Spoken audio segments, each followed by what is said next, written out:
Hey guys, welcome back. We'll continue with the book Python for Data Analysis. And in this video, we are going to cover built-in data structures in Python, how to work with functions, and also how to work with files in Python. This is the third video in the series, and if you want to stay up to date about new videos, feel free to subscribe to the channel. Let's jump right in. Let's continue learning about Python, and we are now going to focus on data structures, functions, and files in Python. If you want to follow along, you can head over to wesmckinney.com/book, and there you can read the book for free. Alternatively, you can of course also buy the physical version of the book, link in the description down below. Now we're going to start out by covering data structures and sequences which are part of the Python language, such as tuples, lists, or dictionaries. And while there are of course add-on libraries available like pandas or numpy to work with larger datasets, they're designed to work with Python's built-in data manipulation tools. We're then also going to cover functions in Python and how to create our own functions, and then we're going to cover how we can work with files and the operating system. And with that in place, we have then a good foundation in order to dive deeper into data analysis. So let's start with the first data structure that we're looking at, which is the tuple. A tuple is a fixed-length immutable sequence of Python objects, which cannot be changed once it has been assigned. And let's look at an example. For that we can open our terminal. And as before, we are going to launch IPython. And to start out, let's define a tuple. We're going to call it tup, and to define a tuple, we are going to use parentheses, and inside of those we are going to have different values separated by a comma.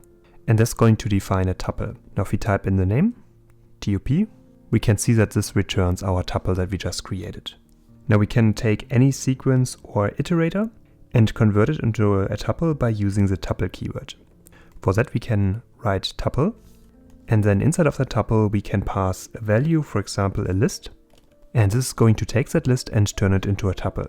And we're going to cover lists in a little bit to see the differences compared to tuples.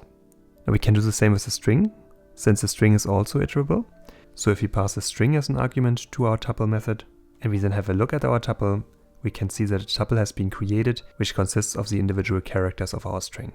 And we can refer to the individual elements in our tuple through their index. So we're going to start with an index of 0 for the first element, 1 for the second element, and so on and so forth. So if we want to have a look at the value at index 0, we're gonna get back s because it's the first entry in our tuple. Now in many contexts we can actually omit the parentheses for our tuple. So if we want to write the tuple from before, we can just write it without the parentheses, and that's still going to give us back the exact same value and can save on some typing. We can also have a nested tuple. So here, for instance, we omit the parentheses of the outer tuple structure, but we have two inner tuples, one consisting of 4, 5, and 6, and the other one consisting of the values 7 and 8. And we can see the whole tuple again by just typing out the name of the tuple. And if we want to refer to one of the inner tuples, of course we can reference them, for example by referencing the value at index 0, which is the first tuple, or we can of course pass index 1 to it, and then we get back the second tuple. Now, in contrast to lists, which we're going to cover in a little bit, tuples are actually immutable. So if we create a new tuple, which has those 3 different values, and we now try to change one of those values. Let's say, for example, we want to change the tuple value at index 2.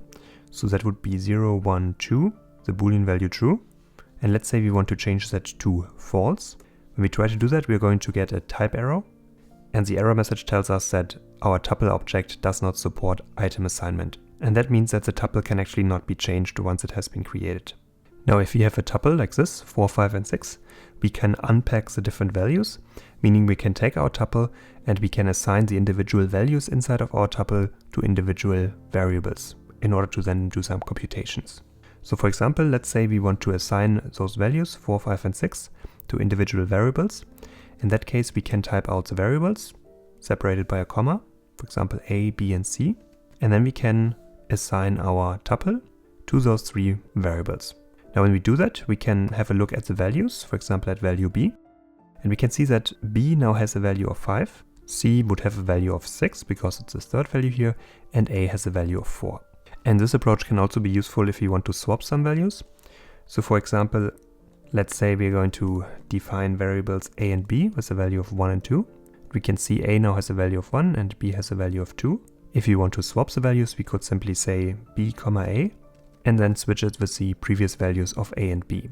So that means that b will now have the value that a had previously, so value of 1, and a is going to be the value that b had, so 2. So if we now have a look at a, it has a value of 2 and b has a value of 1.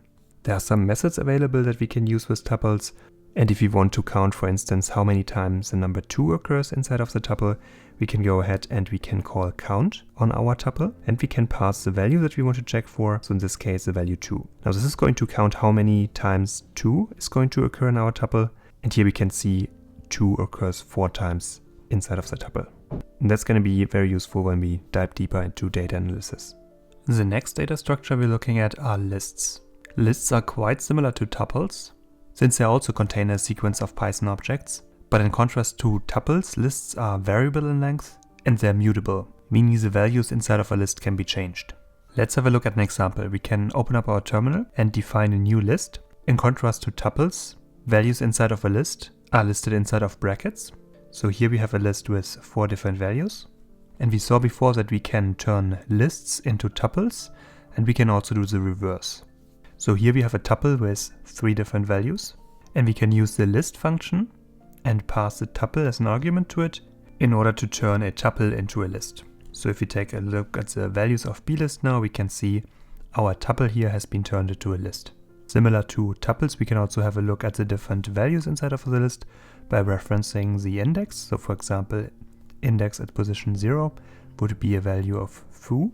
But in contrast to tuples, we can also make changes to our list values, because lists are mutable. So for instance, we can change the value of our list at index 1 to a different string, and we don't get an error message doing that. We can have a look at our list again, and then we can see that the value here has indeed been changed. Now, as we saw, we can use the list function to turn a tuple into a list.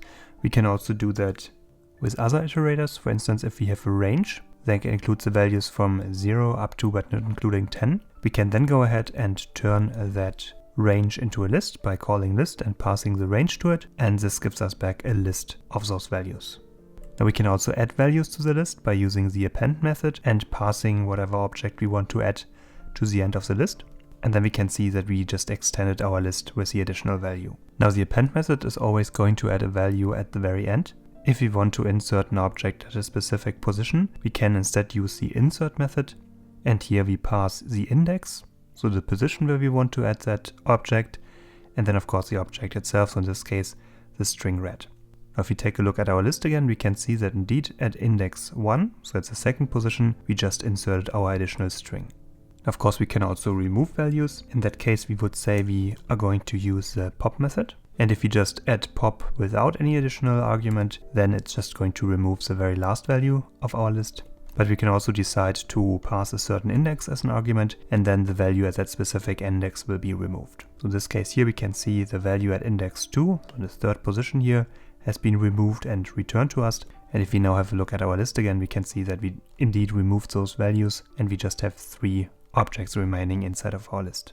There's an additional method to remove elements from our list, and that is the remove method. Here, rather than passing an index as an argument, we pass the name of the element that we want to remove, and then that specific element will be removed from our list. It's also useful to be able to check whether a certain element is inside of a list. So for example, we can check if the element red is inside of our list by using the in keyword, and if the element is indeed inside of our list, this is going to return true. Otherwise, if it's not inside of the list, we will get false back. Now, if you're working with a data set that contains a list of different numbers, for instance, it can become important to sort those values in a specific order. For that, we can use the sort method.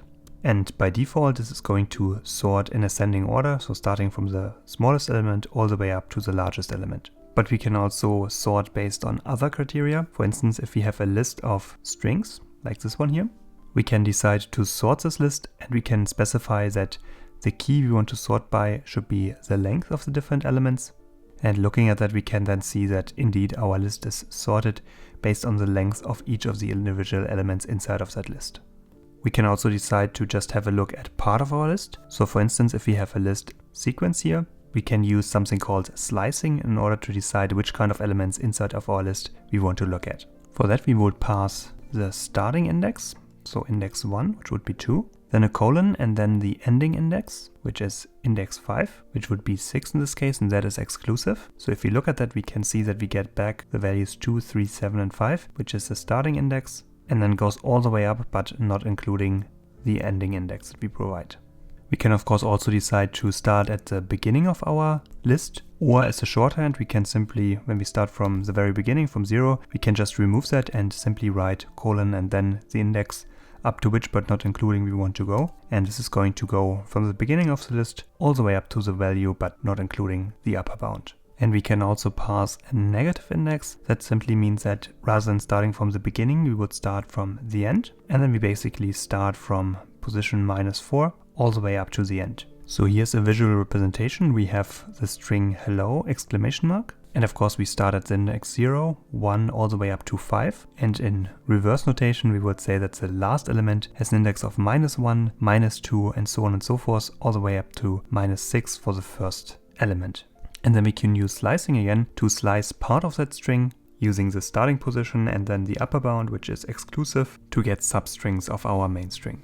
Now the dictionary is one of the most important built-in Python data structures. It's sometimes called a hash map or associative array in other programming languages, and it's basically a collection of key value pairs. We would create a dictionary by using curly braces as opposed to parentheses for tuples and brackets for lists. And we can of course create an empty dictionary, which just would be an open curly brace and a closing curly brace. But of course we can also create a dictionary with some values. And when we create a dictionary, we would always have a key, which can be for instance a string, then a colon, and then the value associated with that key. And here we have a string that is the key, or for example a list that represents a key. Now we can then use our keys that we just created to refer to the respective value. So if we write D1 and then inside of brackets our key, we are going to get back the associated value. We can check if a dictionary contains a certain key, similar to how we did this before with lists. So for example, we can check if B is inside of our dictionary, and this would return true because of course B is a key for our second key value pair. And we can also delete values from our dictionary. For that we would use the del keyword. And for example, we could say that we want to delete the key value pair with key A. So we would write del, a space, and then the name of our dictionary, and in brackets the key of the key value pair that we want to delete. And if we take another look at our dictionary, we can see that indeed the first key value pair has been removed and we only have the second key value pair left. We can also use the pop method, and again we can pass the key for the key value pair that we want to remove to it. And this is then going to return the deleted value. And if we take a look at our dictionary again, we can see now our dictionary is empty. Now, while the values of a dictionary can be any Python object, there are more restrictions for the keys that we're using. And they generally have to be immutable objects like scalar types, such as int, float, or string. Or they could be tuples. And the technical term for that is hashability. And we can actually check whether an object is hashable. For that we can use the hash function, and we can pass an object to it, for example a string, and this is going to create a unique hash or sequence of numbers for that particular object. Now in addition to tuples, lists, and dictionaries, we also have sets, and sets are an unordered collection of unique elements. There are two different ways how we can create sets. We can either use a set function or we can use a set literal. Now to use a set function we would write set, and then inside of parentheses we can pass a list to it. And this is going to create our set. And we can see that inside of the set, denoted here by the curly braces, each value only occurs once. So even though in our list we had 2 multiple times, once we turn that into a set, 2 only occurs a single time. And if we want to create a set using a set literal, we would just use curly braces, and then inside of that we can have our values. And again, we get back a set where each value only occurs a single time. Now Python also has a number of built-in sequence functions that can be really powerful. The first of which is enumerate. So when we iterate over a sequence, we quite often want to keep track of the index of the current item. And one way to do that would be to define a variable index and to set it to 0. And then for each iteration of the loop, we would increment index by 1. So we would just increase the value on each iteration of the for loop. But since this is so common, Python has a built-in enumerate function, which returns a sequence of tuples. So we can use that to keep track of both the index and the specific value. So here's an example. We are looping over collection, and we have our index here and our value, and we use the enumerate function to keep track of both in a single step, and we don't need to define a separate index variable. We also have the sorted function, which returns a new sorted list from the elements of any sequence. So if we take a look at that, we can pass, for example, a list to sorted, and then this is going to return a new list that contains the elements in ascending order.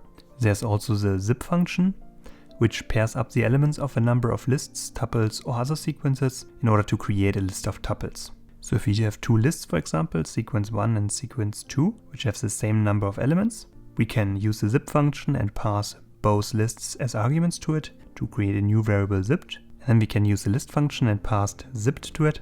And now we can see we created a list of 3 new tuples, each of which contains the respective values. So for instance, the first value of the first sequence and the first value of the second sequence are now added into a tuple, and the same is true for the second and the third tuple. We also have the reversed function, which iterates over the elements of a sequence just in reverse order. So for instance, if we want to cover the range of values, but we don't want to have them in ascending order, but instead in descending order, we can use the range function here, pass a value of 10 to it, and then call reversed on it, which is going to change the order. So if we display that as a list, we can see that we start from 9 rather than from 0, and we go all the way down to 0.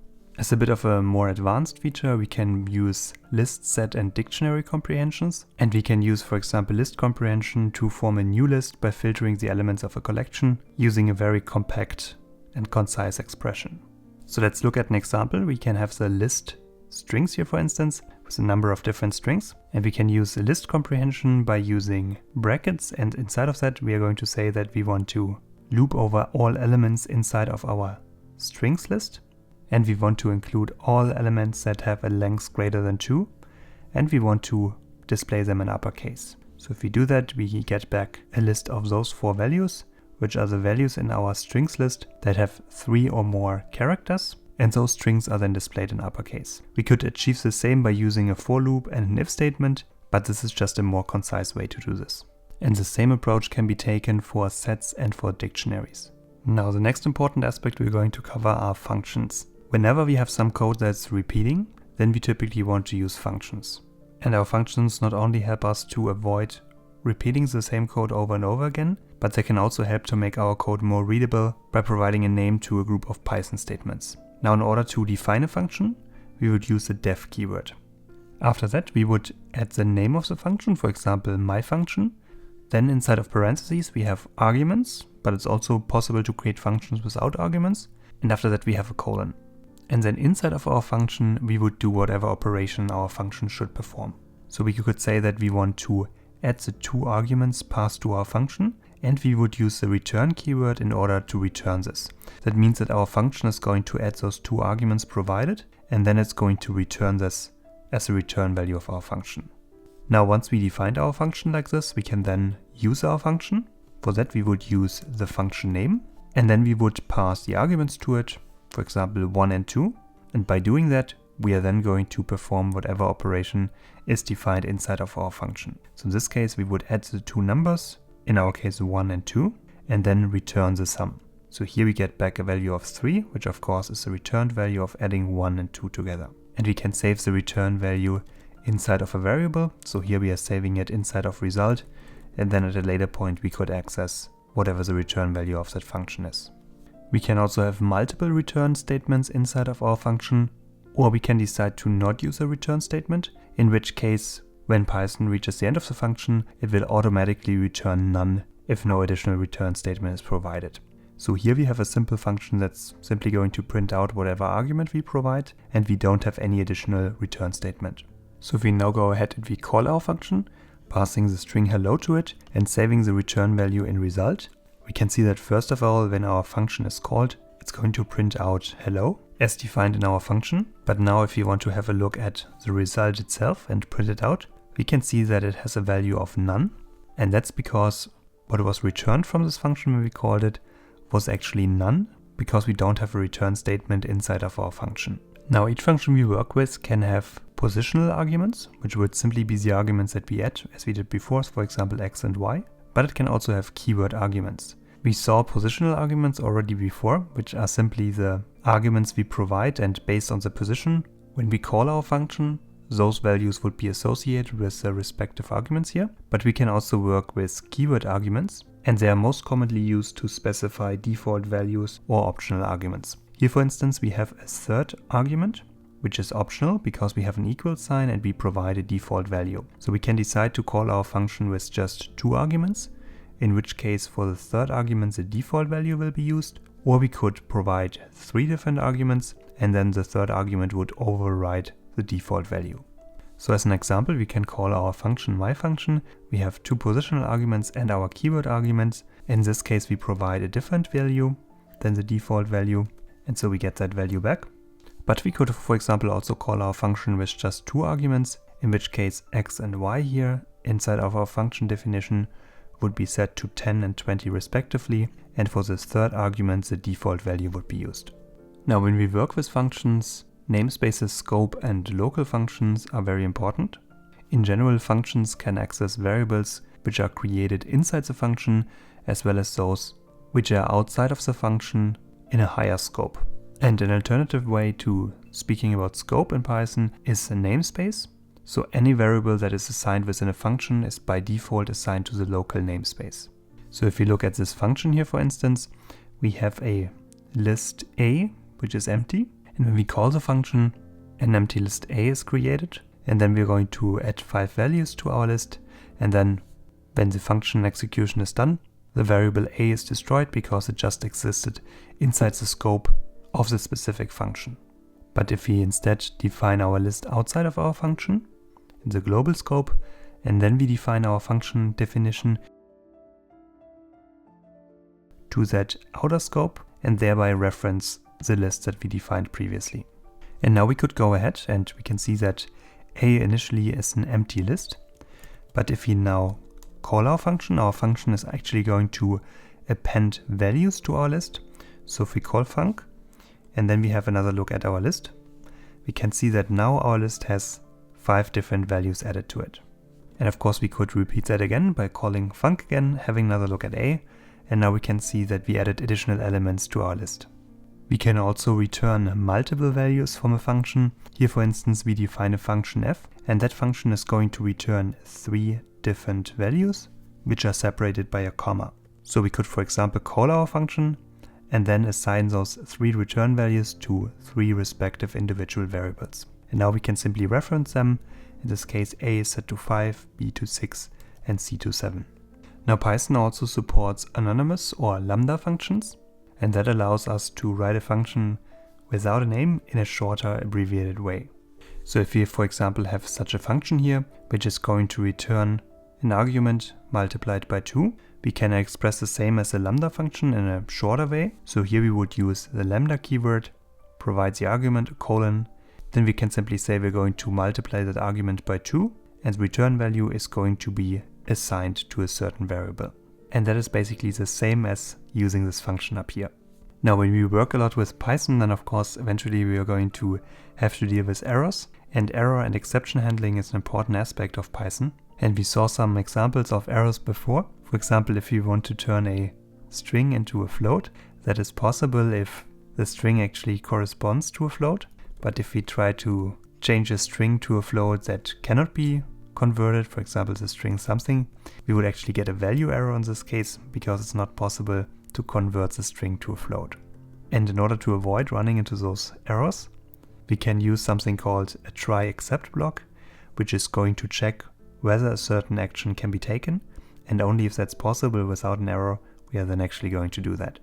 So one way to avoid the error we just saw is the following. We can define a function, attempt float, which has a try statement, just trying to turn that argument into a float and then to return that value. But if that would raise an error, as we just saw before, then we would not do that. In such a case, the except statement would take effect and we are simply going to return the argument. Now with this function defined, we can do the same we did before. We can pass a string that can be returned as a float as an argument. And in such a case, our try statement would be successful.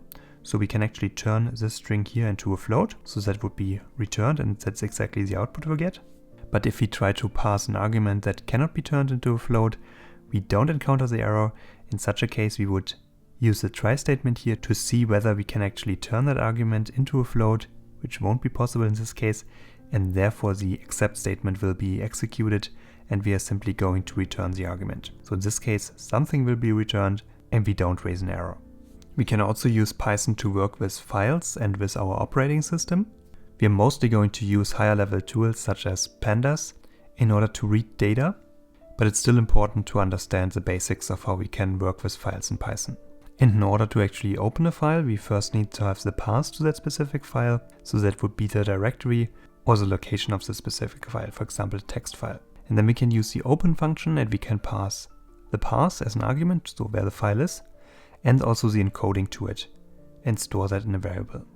And at a later stage, we would then be able to print out all the individual lines inside of our file to read out the file itself. And it's always important that when we actually work with a file and we are done working with it, that we close the file at the end. So we need to use the close method at the end in order to make sure that we closed our file. There are a number of different file modes available. So we can open a file, for example, in read-only mode, which means we cannot make any changes to it. We can open it in write-only mode, which would create a new file. Or we can, for example, decide to append to an existing file or to open it in read and write mode.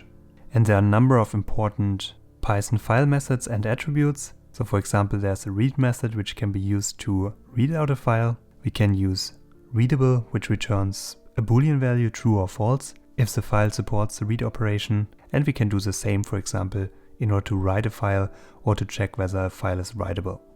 And as we work with files by default, we would use a text mode, which is used if we want to work with Python strings.